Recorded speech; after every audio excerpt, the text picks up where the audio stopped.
Hey y'all, hey, for today's Simple Think Sunday, we are getting into the framework of the face. Yes, eyebrows. We're going to be doing brows today, so stay tuned and let's get into it.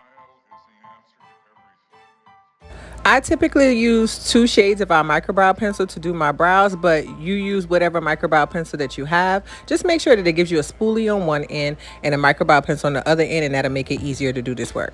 And just a reminder before we get started that your brows are sisters, they're not twins. So for most of us, our brows are not exactly the same, and that is okay. We're taking the spoolie in and we're going to brush your brow hairs into their natural place first before we go in with the brow pencil. Now you're going to want to start about 1/4 of the way back and go underneath your brows and gently drag and create an outline. And you're going to do that same method on top. You're starting 1/4 of the way back so that way we don't create any harshness with creating and filling in our brow shape. All right, so now let's talk about how you keep your brows looking like sisters every time. Thing one I want you to do is take your brow pencil and line it up to the outer corner or outer bridge of your nose.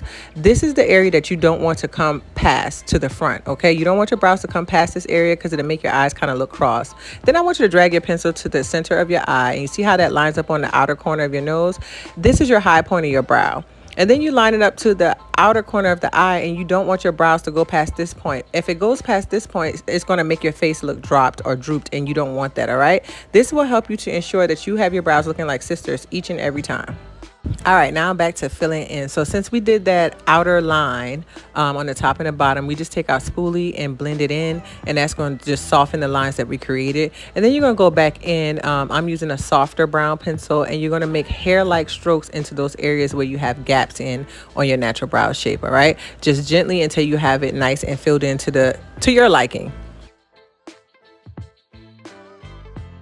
To keep the finish of our brows nice and soft, we're going to flip to that spoolie side, and we're going to drag some of that product that we used in forward before going in to see if we need to make any hair-like strokes to the front. This is going to keep the brow nice and soft.